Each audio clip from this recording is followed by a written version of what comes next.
அன்பு தமிழ் சொந்தங்களுக்கு வணக்கம். நான் உங்கள் அன்பு தமிழன் ஆரா. நம்மளுடைய தமிழ் கோயில் யூடியூப் சேனலை நீங்க விரும்பி பாக்குறத நினைச்சா எங்களுக்கு ரொம்ப சந்தோஷமா இருக்கு. உங்களுடைய நீங்க கொடுக்குற ஆதரவாளர்கள் தான் நாங்க மேலும் மேலும் வளரணும் அப்படின்ற ஒரு ஊக்கம் வந்து எங்களுக்கு கிடைக்குது. அந்த விதத்துல இன்னைக்கு மகாகவி சுப்பிரமணிய பாரதியார் 10 ஆண்டுகள் புதுச்சேரியில் வாழ்ந்த இல்லத்தின் வாசப்பல்ல இருந்தா இப்ப நம்ம பேசுறோம். மகாகவி 10 ஆண்டு வாழ்ந்த மற்ற இடங்கள் முடிந்தவரை இந்த காணொலியில வந்து பதிவு பண்ணணும் நாங்க விரும்பி தயார் பண்றோம். அந்த விதத்துல மேலும் மேலும் நீங்க நமது தமிழ் கோயில் யூடியூப் சேனலுக்கு வந்து ஆதரவு கொடுக்கணும்னு உங்களுடைய பொற்பாதம் தொட்டு கேட்கிறேன். உங்களுடைய பொன்னான விரல் வச்சு எங்களுடைய காணொலிக்கு வந்து சப்ஸ்கிரைப் செய்து மேலும் எங்களுக்கு ஊக்கம் கொடுக்கணும்னு இதன் மூலியமா கேட்கிறேன். இந்த காணொலியை லைக் பண்ணுங்க, ஷேர் பண்ணுங்க, கமெண்ட் பண்ணுங்க, சப்ஸ்கிரைப் பண்ணுங்க, அந்த பெல் பட்டனை மறக்காம தட்டி விடுங்க. வாங்க காணொலிக்கு போகலாம். நாம இப்ப இருக்கிற இடம் புதுவை பகுதியோடைய மையப்பகுதின்னு சொல்லுவாங்க. அதாவது கருவடிக்குப்பம் அப்படின்ற பகுதியில் இருக்கிறோம். இந்த இடத்துக்கு வந்து 3 சிறப்பு உண்டு. அதாவது என்னன்னாக்கா முதல்ல வந்து உலகத்திலே வந்து நடிகர் திலகம் ஐயா சிவாஜி கணேசன் அவர்களுக்கு வந்து சிலை வைத்த இடம் வந்து இந்த புதுவையில இந்த இடத்துல தான், கருவடிக்குப்பத்துல தான் ஐயாவோட சிலை வந்து பின்னாடி இருக்கு.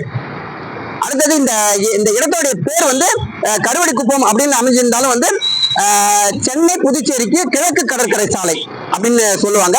அடுத்தது வந்து நாடக தந்தை ஐயா சங்கரதாஸ் சுவாமிகளுடைய சமாதி வந்து இந்த பகுதியில தான், பக்கத்துல தான், பின்னாடி தான் அமைஞ்சிருக்குது. அடுத்தது வந்து மகாகவி பாரதியோடைய முப்பெரும் காவியமான குயில் பாட்டு, கண்ணன் பாட்டு, பாஞ்சாலி சபதம் சொல்லுவாங்க. அதுல வந்து குயில் பாட்டு எழுதுன குயில் தோப்புடைய இடத்துல தான் இப்ப நம்ம இருந்து பேசுறோம். இந்த இடத்துக்கு எப்படி வரணுன்னாக்கா, பேருந்தில் வந்து காமராஜர் மணிமண்டபம் அப்படின்னு பேருந்து டிக்கெட் எடுத்துகிட்டு நீங்கள் இங்கே இறங்க வேண்டியதான். இதுதான் காமராஜர் மணிமண்டபம்.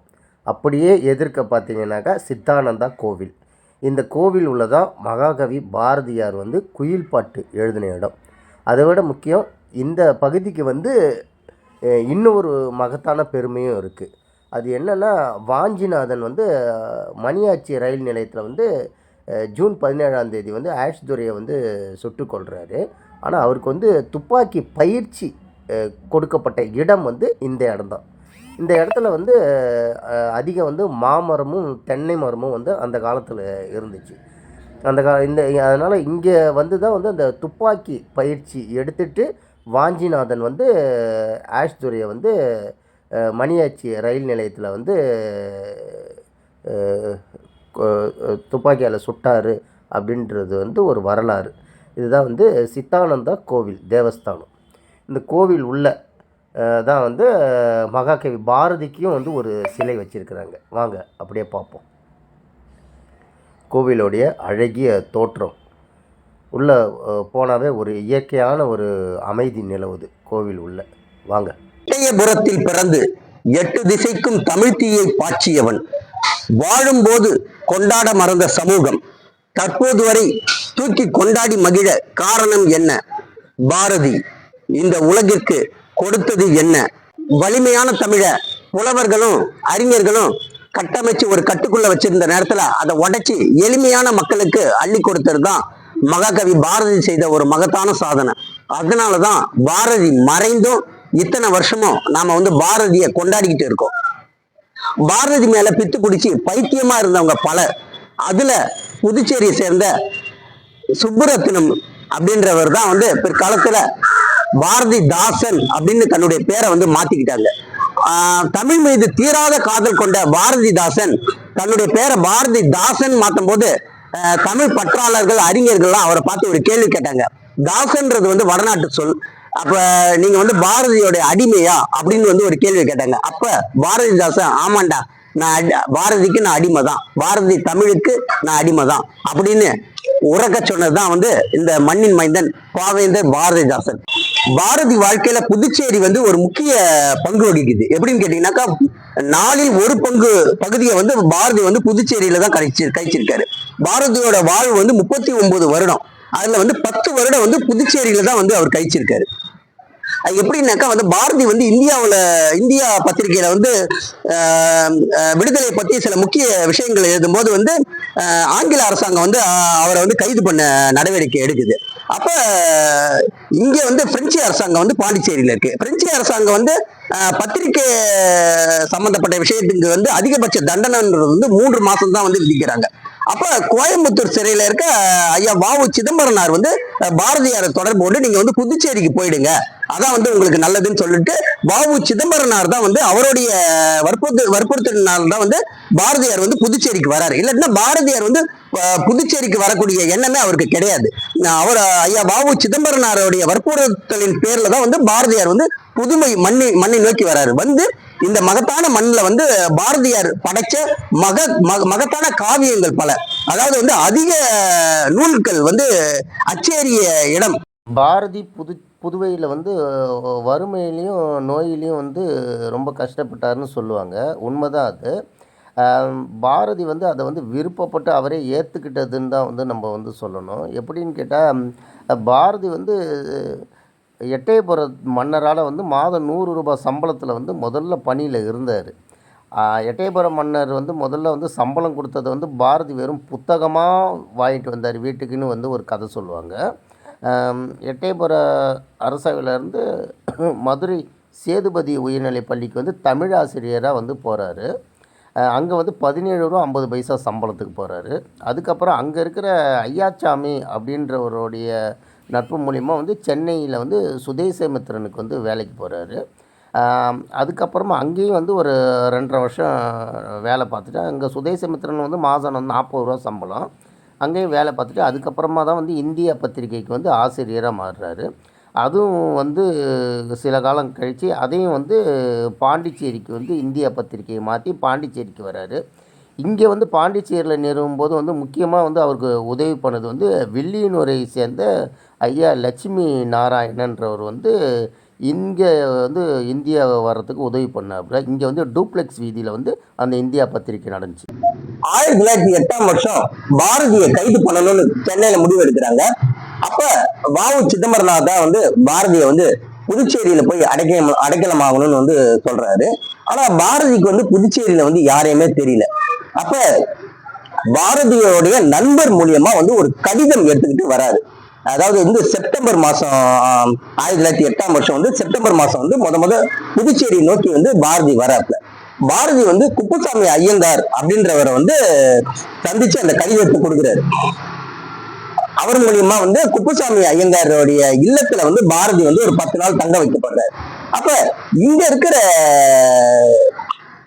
அரசாங்கம், அதாவது வந்து அங்க வந்து பிரிட்டிஷ் அரசாங்கம் தமிழ்நாட்டுல, இங்க வந்து பிரெஞ்சு அரசாங்கம். இங்க இருக்கிற பிரெஞ்சு அரசாங்கமும் வந்து பிரிட்டிஷ் அரசாங்கம் வந்து இங்க கைது பண்ண வருது அப்படின்னு வந்து கொடுக்கும்போது வந்து பாரதியை வந்து குப்புசாமி ஐயங்கார் வந்து வேற எங்கேயாச்சும் போய் தங்கிக்குங்க அப்படின்னு வந்து தகவல் சொல்றாரு.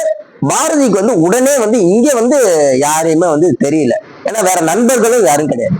அப்ப இந்திய பத்திரிகையோடைய வாசகர்கள், அதாவது வந்து யார் இங்க இருக்கிறாங்க அப்படின்னு தேடி பார்க்கும்போது வந்து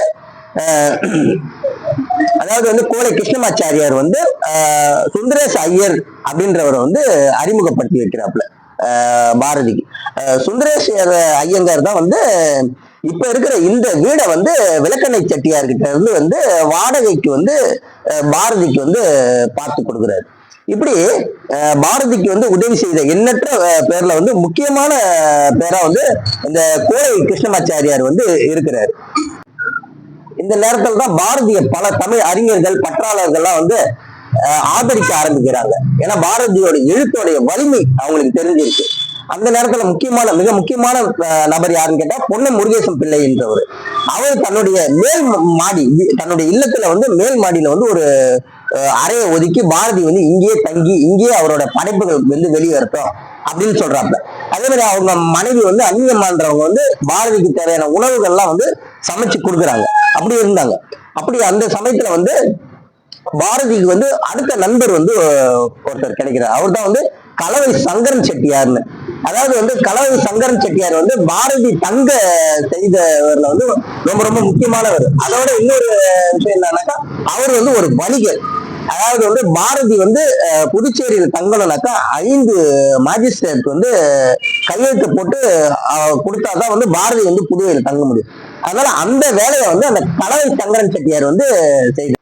புதுச்சேரி வந்து ஒரு பெரிய புயல் வந்து ஒண்ணு தாக்கியிருக்கும். அதை வந்து பாரதி வந்து தன்னுடைய கட்டுரை மூலியமா வந்து எழுதியிருப்பாரு.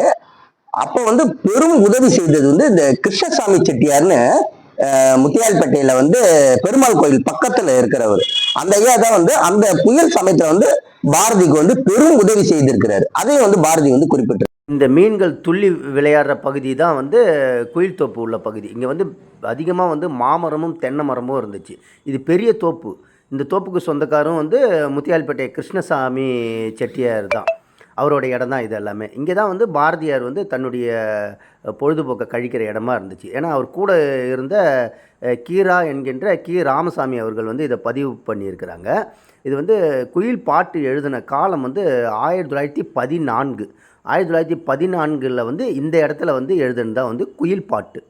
இங்கே இருக்க உப்பளத்தில் வந்து பாரதிக்கு வந்து சில நண்பர்கள் இருந்தாங்க.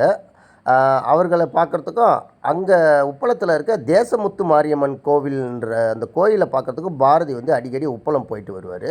அப்படி ஒரு தடவை பாரதியும் அவருடைய மகனும் வந்து உப்பளத்துக்கு போயிட்டு வர்ற வழியில் ஈஸ்வரன் கோயில் தெருவில் வந்து கூத்து நடக்குது. அதில் வந்து திரௌபதி அம்மன் கூத்து நடக்கிறத பார்த்துட்டு வந்து பாரதியோடைய மகள் வந்து சில கேள்விகள் கேட்குறாங்க.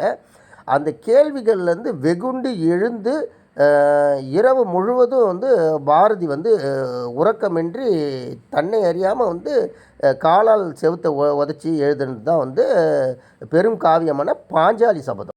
சாதிகள் இல்லையடி பாப்பா என்றான், அவனே சாதித்தும் காட்டினான். பாடாய்ப்படுத்திய வறுமையும் அவன் பக்கத்தில் அமர்ந்து அவனது கவிதையை ரசித்து மகிழ்ந்த இல்லம் இது.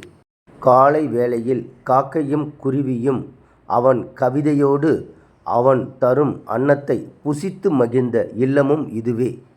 நாமும் பாரதியை போற்றி கொண்டாடி மகிழ்வோம்.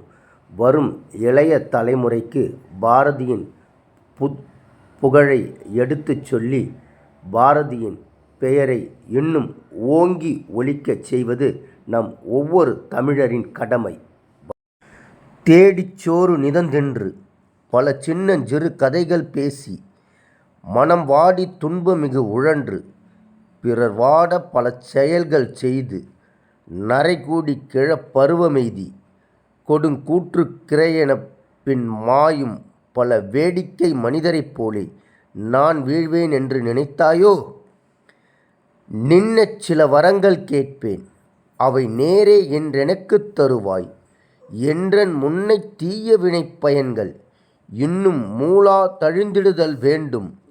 இனி என்னை புதிய உயிராக்கி எனக்கேதும் கவலையுறச் செய்து மரிதன்னை மிக தெளிவு செய்து என்றும் சந்தோஷம் கொண்டிருக்கச் செய்வாய், என்றும் சந்தோஷம் கொண்டிருக்கச் செய்வாய். தான் பசியோடு இருந்தபொழுதும் காக்கைக்கும் குருவிக்கும் பசியில்லா இருக்கச் செய்த மாபெரும் கவிஞன். அவன் உலவிய இவ்வில்லத்தில் நாமும் சற்று இளைப்பாரி மகிழ்வோம் என உலவுவது மகிழ்ச்சியிலும் மகிழ்ச்சி.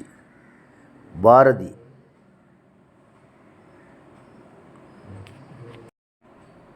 பாரதி அவனே அவனுக்கு வறுமையை வாங்கி கொண்டவன். எட்டயபுர மன்னன் எவ்வளவு வசதி செய்து கொடுத்த போதிலும் வேண்டாம் என உதறி தள்ளி தான் படைக்கும் கவிதை உலகில் வாழ வந்தவன்.